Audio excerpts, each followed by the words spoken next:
So in the New Age, becoming a changed human being, apparently, is really easy. I know because I was one.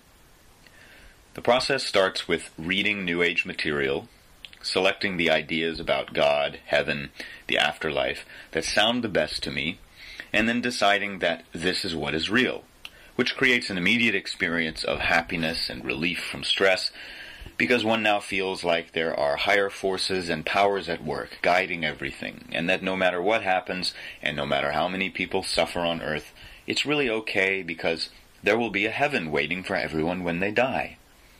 You then focus on these ideas, on these imaginings, as much as possible, adjusting them until you've developed explanations for every type of event that takes place on Earth, until you're able to face anything in this world and always feel at peace, always feel happy, because no matter what you see, you'll have an explanation for that, which is aligned always with the idea of God, heaven, the afterlife that you have selected.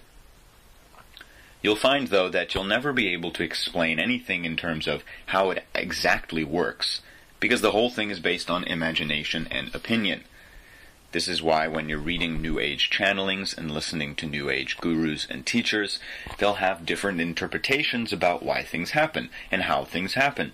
But the interpretations will all be similar in that they share the idea that all events on Earth are taking place within the context of a divine plan that is guiding everything and everyone to exactly where they're supposed to be, and that no matter what happens, it's perfect because it's guiding you to realize you're part of God and that there is heaven waiting for you.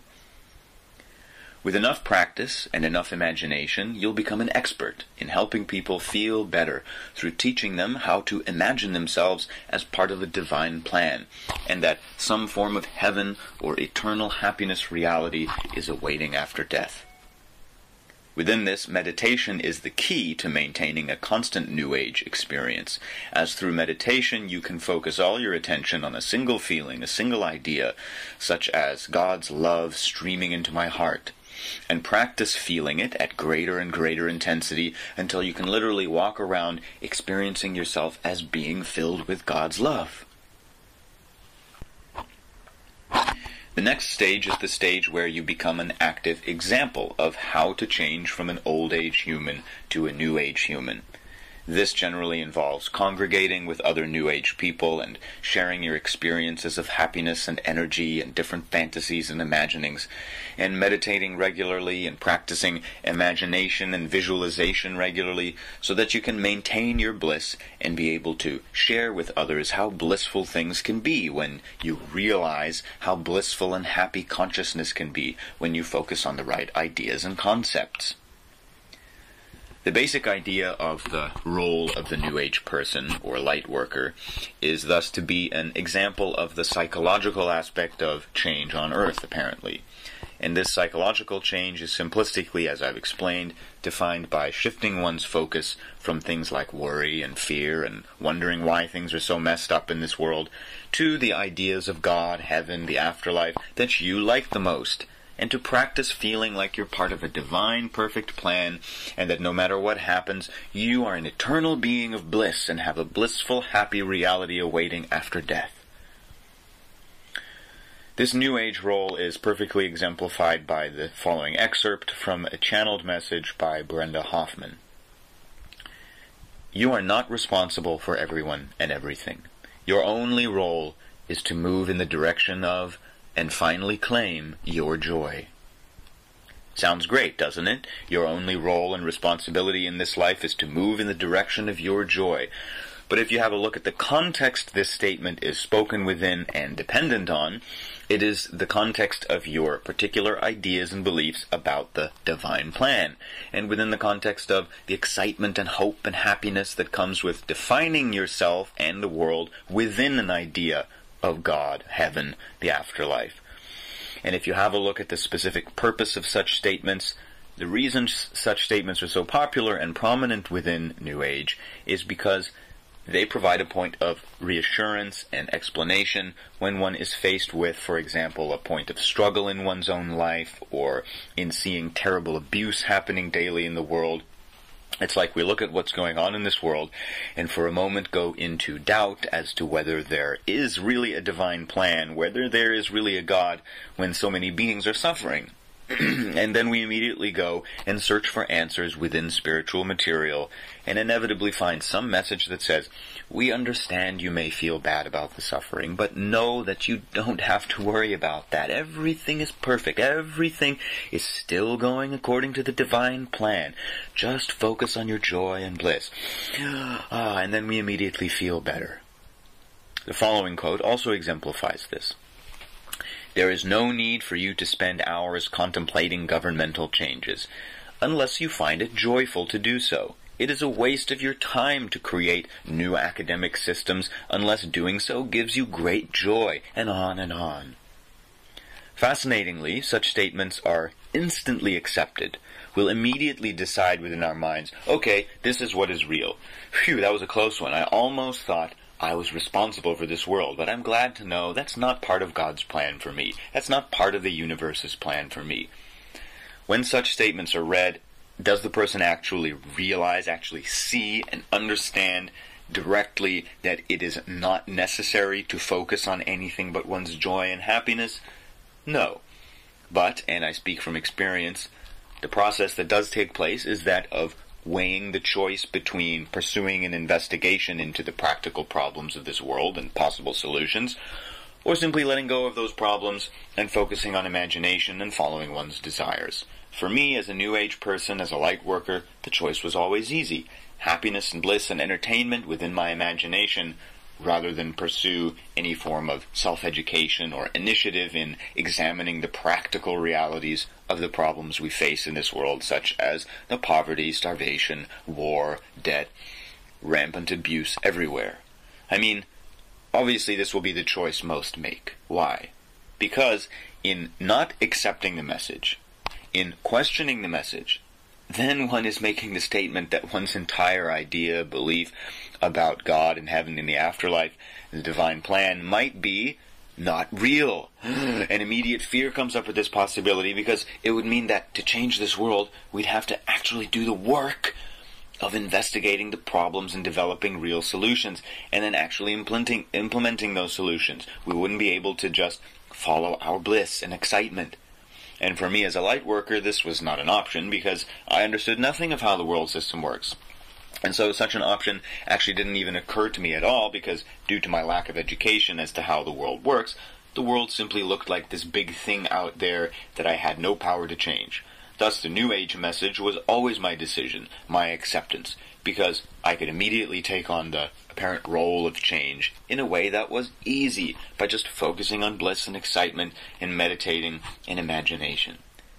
Thus it didn't matter that I could not verify that what I imagined reality to be within my ideas of God, heaven, the afterlife were actually real or not, because from my perspective it was the only option, the only thing that seemed to make sense because I did not have the understanding of how things work to view the world in any other way but through my imagination and beliefs.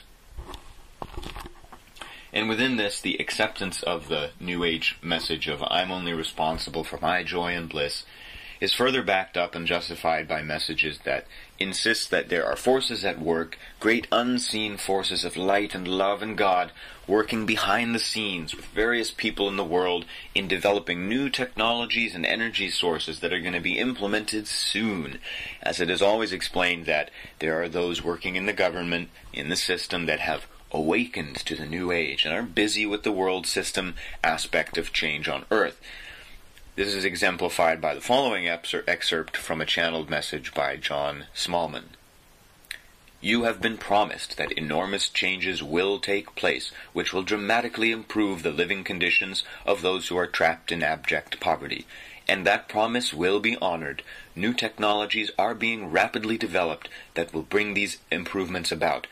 They will also enable new environmentally friendly sources of electrical energy to be deployed that will bring an end to your constant need to drill and mine for fossil fuels. The Earth is not an appropriate source of fuel for your energy requirements, which can very easily be provided by the use of clean methods that until now have been suppressed by vested interests, whose aim was to control you by their stranglehold on all your energy supplies.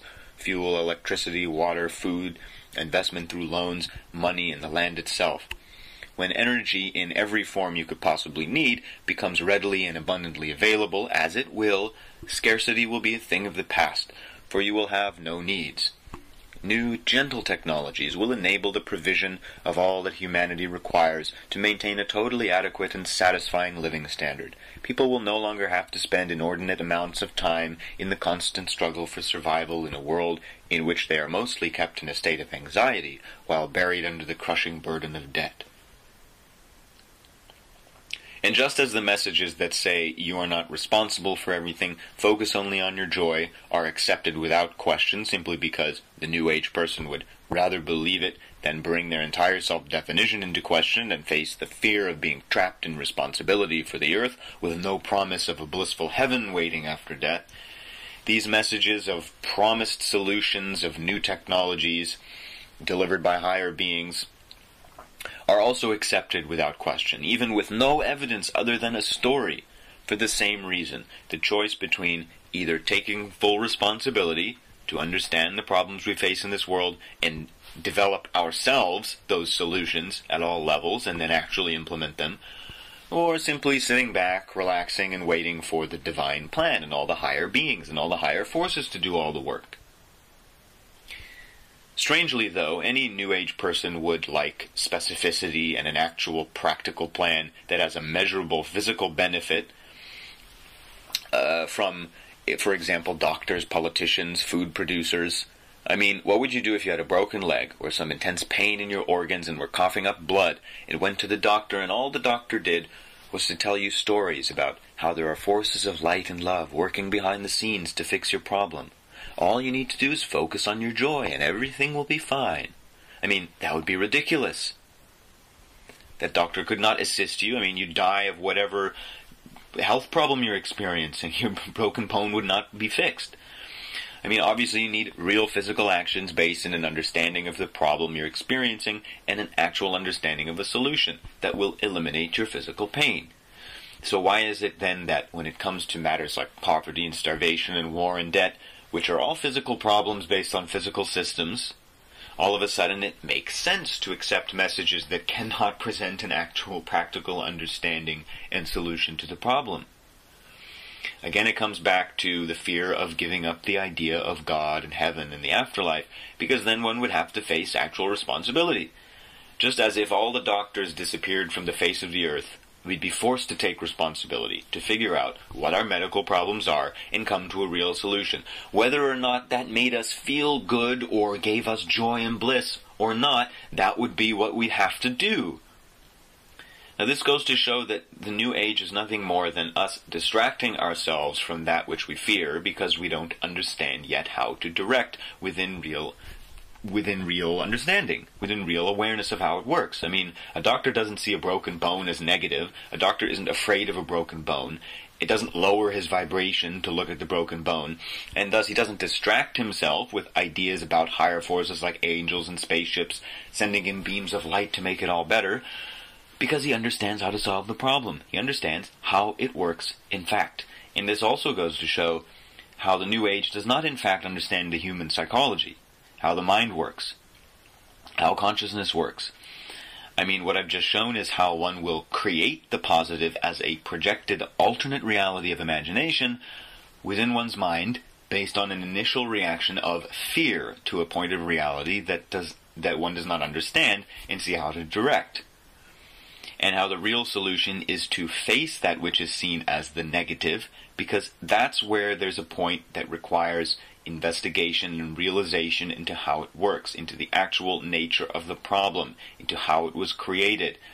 That's where one can actually implement a solution to prevent that problem from being created. I mean, prevention, after all, is the best cure. So, join the age of understanding, the age of responsibility, the age of real solutions, the age of prevention. Let's bring an end to the age of imagination and become the solution we're waiting for.